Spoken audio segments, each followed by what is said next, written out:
awaken on all my dear moorlands the wind in its glory and pride. Oh, call me from valleys and highlands to walk by the hill river's side. There are no yellow stars on the mountain. The bluebells have long died away. From the brink of the moss-bedded fountain, from the side of the wintry brae. But lovelier than cornfields all waving in emerald and scarlet and gold are the slopes where the north wind is raving, and the glens where I wandered of old. On the edge of the Yorkshire moors in England, in the village of Haworth, stands the parsonage, where the 4 Bronte children, Charlotte, Emily, Anne, and Branwell, grew up, lived as adults, and where all but one of them died. Out of this home came such novels as Jane Eyre and Wuthering Heights, and poetry that expressed the same emotional power and fearlessness. The members of the First Poetry Quartet invite you to join them as they look into the world which the Brontes created, a world influenced by a strong sense of family unity, by their beloved Yorkshire moors, and by imaginations that roamed far beyond the confines of the parsonage home where they lived as the Brontes of Haworth. My home is humble and unattractive to strangers, wrote Charlotte, but to me it contains what I shall find nowhere else in the world, the profound, the intense affection which brother and sisters feel for each other when their minds are cast in the same mould, their ideas drawn from the same source, when they have clung to each other from childhood, and when disputes have never sprung up to divide them.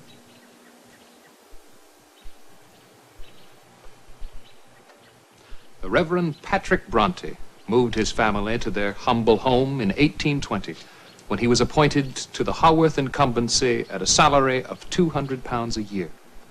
A short time later, Mrs. Bronte died, and the motherless children turned to each other and their imaginations for comfort and excitement.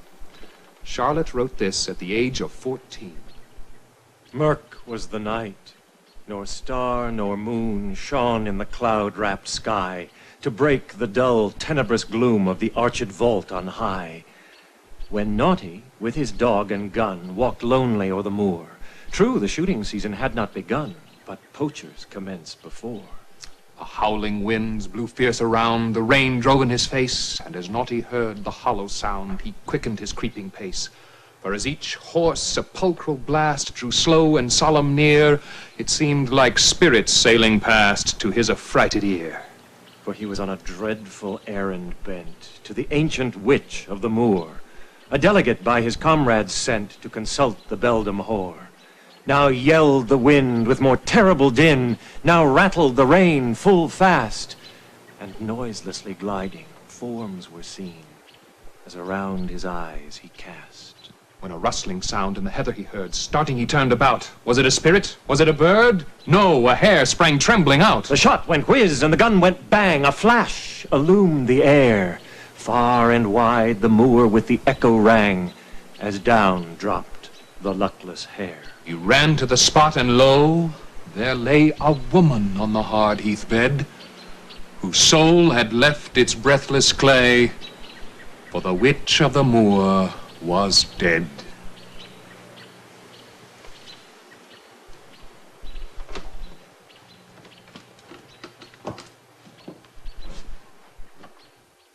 From very early childhood, they were deeply involved in writing the chronicles of imaginary countries in elaborate detail, and frequently in verse.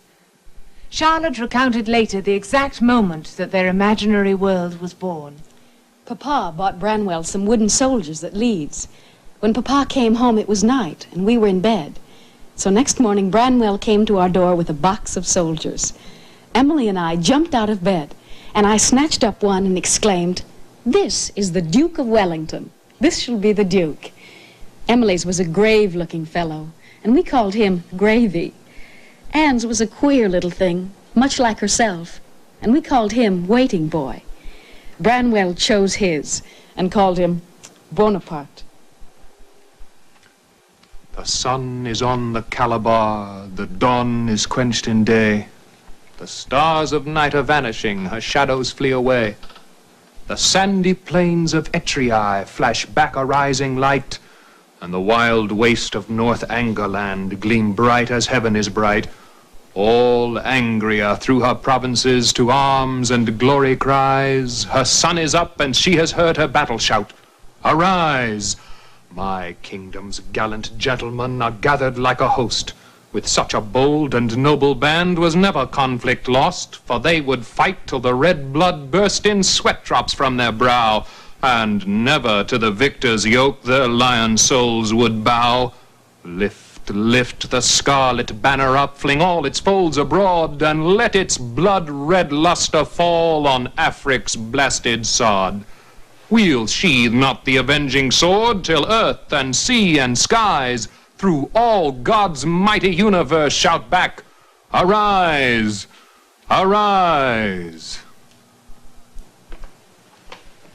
Emily and Anne, too young to write well enough to keep up with Charlotte and Branwell, acted out their stories about a land called Gondal as they played on the moors. Soon they, too, were writing them down in prose and verse. Emily continued all her life. For her, Gondal became a parallel reality and a means of escape from anything that threatened to confine her. A little while, the noisy crowd are barred away. And I can sing and I can smile a little while. I've holy day. Where wilt thou go, my harassed heart? Full many a land invites thee now, and places near and far apart have rest for thee, my weary brow. Emily valued freedom above all else. When Mr. Bronte sent her and Charlotte to boarding school, her health declined immediately. The regimented life, most of it passed indoors among people, was captivity to Emily. Every morning when she awoke, wrote Charlotte, the vision of home and the moors rushed on her, and darkened and saddened the day that lay before her. Nobody knew what ailed her but me. I knew only too well. I felt in my heart she would die if she did not go home. Emily returned to the parsonage after less than 3 months at school. She became more reserved than ever, depending for solace, as always, on her imagination. When weary with the long day's care, and earthly change from pain to pain, and lost and ready to despair, thy kind voice calls me back again. O my true friend, I am not lone while thou canst speak with such a tone. So hopeless is the world without. The world within I doubly prize. Thy world where guile and hate and doubt and cold suspicion never rise, where thou and I and liberty have undisputed sovereignty. What matters it that all around danger and grief and darkness lie, if but within our bosom's bound we hold a bright, unsullied sky, warm with 10,000 mingled rays of suns that know no winter days? Reason indeed may oft complain for nature's sad reality, and tell the suffering heart how vain its cherished dreams must always be, and truth may rudely trample down the flowers of fancy newly blown. But thou art ever there to bring the hovering visions back, and breathe new glories o'er the blighted spring, and call a lovelier life from death, and whisper with a voice divine of real worlds as bright as thine. I trust not to thy phantom bliss, yet still in evening's quiet hour, with never-failing thankfulness, I welcome thee, benignant power, sure solacer of human cares, and brighter hope when hope despairs.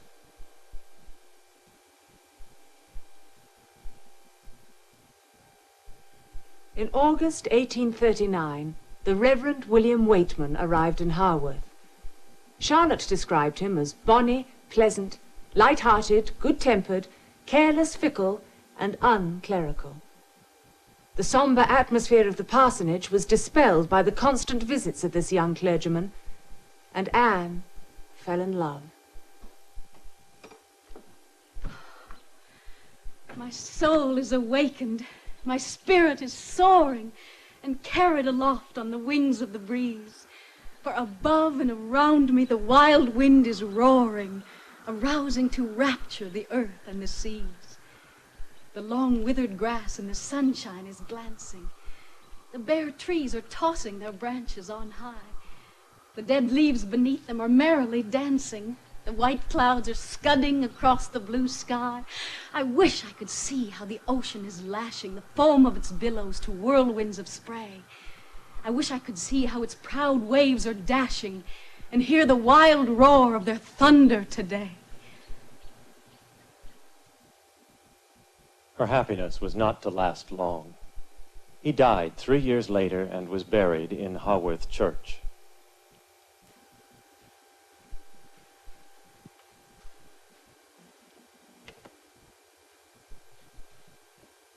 Yes, thou art gone, and never more thy sunny smile shall gladden me.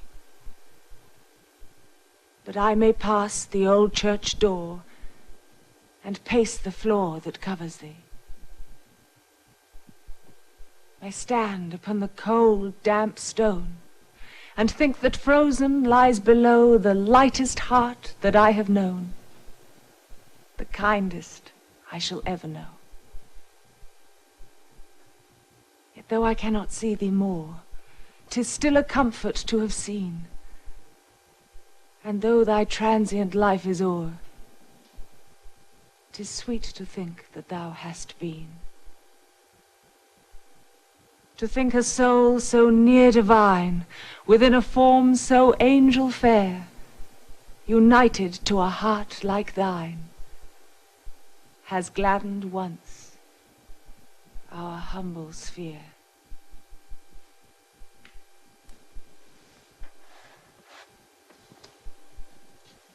Mr. Bronte, who had once published 2 thin volumes of verse, allowed his children to write in full privacy. And so it was, by chance one day, that Charlotte came upon a collection of Emily's poems. She was convinced that they were worthy of publishing. It took weeks to persuade Emily of this, but Anne and Charlotte contributed some of their writings, and the sisters then financed the publication of a small volume under the pseudonyms of Currer, Ellis, and Acton Bell, thereby maintaining their own initials. The book sold 2 copies. But despite the poor public response, just seeing themselves in print was encouragement enough, and they began to work on novels. The years of writing from childhood had provided a foundation out of which grew the 3 novels published in 1847. Agnes Grey by Anne, Jane Eyre by Charlotte, and Wuthering Heights by Emily. The themes and passions from their poetry can be found in their novels as well, as in this scene from Jane Eyre. Rochester asks Jane if she likes his voice.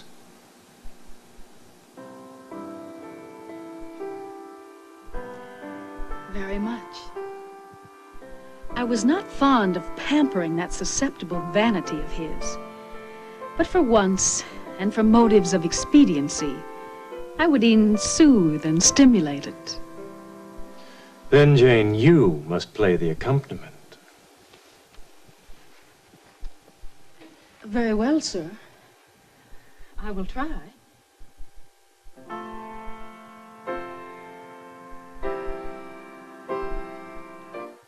I did try, but was presently swept off the stool and denominated a little bungler, being pushed unceremoniously to one side, which was precisely what I wished. He usurped my place and proceeded to accompany himself. The truest love that ever heart felt at its kindred core did through each vein in quickened start the tide of being pour. Her coming was my hope each day. Her parting was my pain. The chance that did her steps delay was ice in every vein. I dreamed it would be nameless bliss, as I loved to be. And to this object did I press, as blind as eagerly. I dangers dared, I hindrance scorned, I omens did defy. Whatever menaced, harassed, warned, I passed impetuous by. My love has sworn, with sealing kiss, with me to live, to die. I have at last my nameless bliss. As I loved am I. He rose and came towards me, and I saw his face all kindled, and his full falcon eye flashing, and tenderness and passion in every lineament. I quailed momentarily. Then I rallied. Soft scene, daring demonstration I would not have, and I stood in peril of both.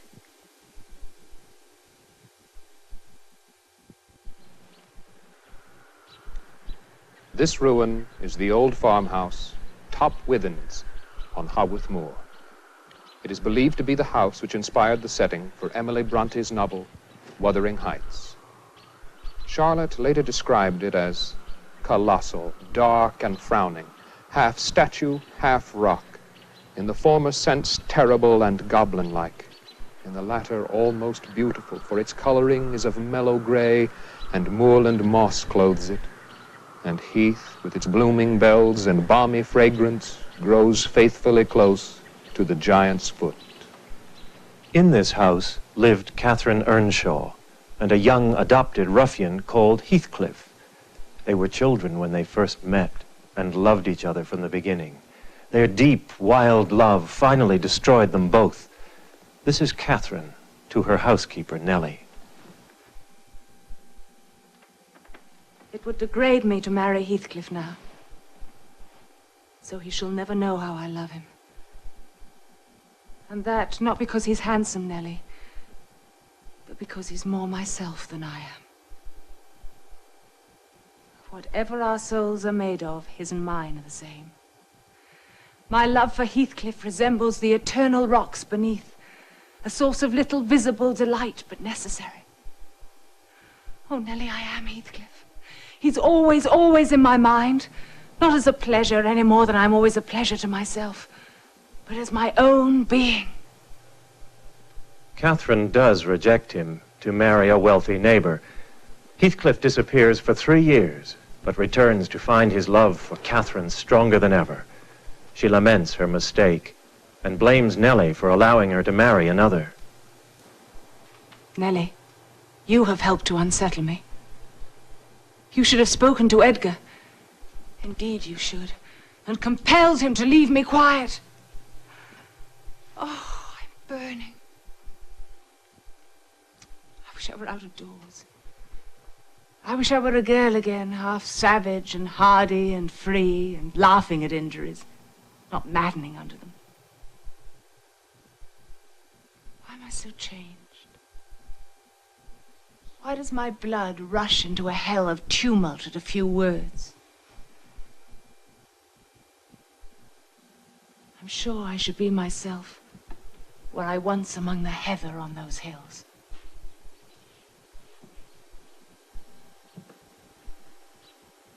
Mild the mist upon the hill, telling not of storms tomorrow. No, the day has wept its fill, spent its store of silent sorrow. Oh, I'm gone back to the days of youth. I am a child once more. And 'neath my father's sheltering roof, and near the old hall door, I watch this cloudy evening fall, after a day of rain. Blue mists, sweet mists, of summer pall the horizon's mountain chain. The damp stands in the long green grass, as thick as morning's tears, and dreamy scents of fragrance pass, that breathe of other years. A year after his return, Cathy dies in Heathcliff's arms. He pleads with her to haunt and torture him through his life until he can join her in the grave. Her ghost does not abandon him. She has disturbed me night and day through 18 years, incessantly, remorselessly, till yesternight, and yesternight I was tranquil. I dreamt I was sleeping the last sleep by that sleeper, with my heart stopped and my cheek frozen against hers. Cold in the earth and the deep snow piled above thee, far, far removed, cold in the dreary grave. Have I forgot my only love to love thee, severed at last by time's all-wearing wave? Cold in the earth, and 15 wild Decembers from those brown hills have melted into spring. Faithful indeed is the spirit that remembers after such years of change and suffering. No other sun has lightened up my heaven, no other star has ever shone from me. All my life's bliss from thy dear life was given, all my life's bliss is in the grave with thee. But when the days of golden dreams had perished, and even despair was powerless to destroy, then did I learn how existence could be cherished, strengthened and fed without the aid of joy. Then did I check the tears of useless passion, weaned my young soul from yearning after thine, sternly denied its burning wish to hasten down to that tomb already more than mine. And even yet I dare not let it languish, dare not indulge in memory's rapturous pain. Once drinking deep of that divinest anguish, how could I seek the empty world again?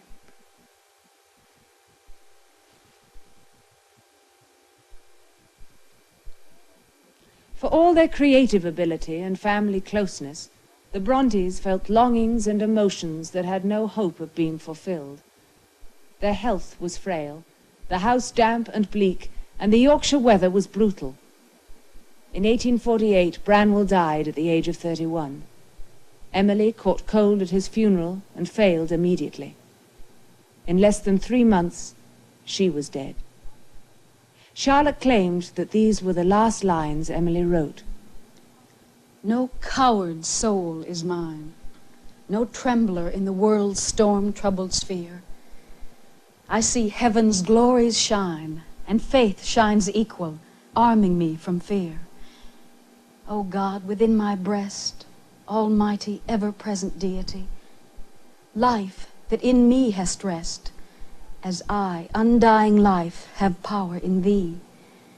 Vain are the 1,000 creeds that move men's hearts, unutterably vain, worthless as withered weeds, or idlest froth amid the boundless main, to waken doubt in one, holding so fast by thy infinity, so surely anchored on the steadfast rock of immortality.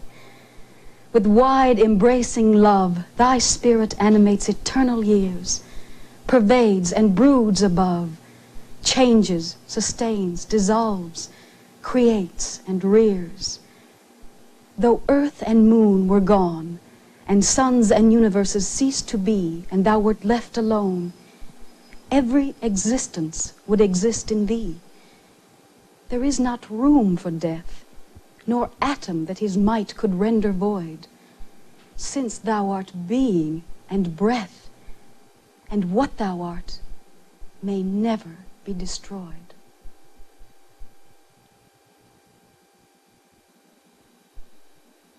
In May the following year, at the age of 28, Anne died of the same disease, consumption.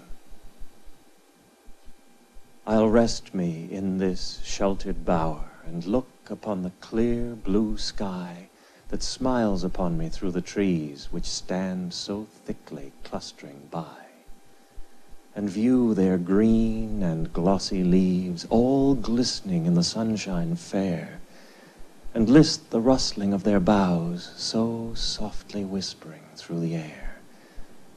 And while my ear drinks in the sound, my winged soul shall fly away, reviewing long departed years as one mild, beaming autumn day. Charlotte continued to live at Haworth parsonage with her father, and 5 years after Anne's death, married the Reverend Arthur Bell Nichols. The marriage was a brief one, for Charlotte herself died 9 months later. The room is quiet. Thoughts alone people its mute tranquillity. The yoke put off, the long task done, I am as it is bliss to be, still and untroubled. Now I see for the first time how soft the day o'er waveless water, still as tree, silent and sunny, wings its way. Now as I watch that distant hill, so faint, so blue, so far removed, sweet dreams of home my heart may fill, that home where I am known and loved by happiest hours. I, all the time I loved to keep in memory, lapsed among moors ere life's first prime, decayed to dark anxiety. The Yorkshire moors, wild, bleak, and mysterious. They were the essence of life to the Brontes, and their one great and constant love. Emily closes Wuthering Heights with these words: I sought and soon discovered the 3 headstones on the slope next to the moor. I lingered round them under that benign sky, watched the moths fluttering among the heath and harebells, listened to the soft wind breathing through the grass, and wondered how anyone could ever imagine unquiet slumbers for the sleepers in that quiet earth.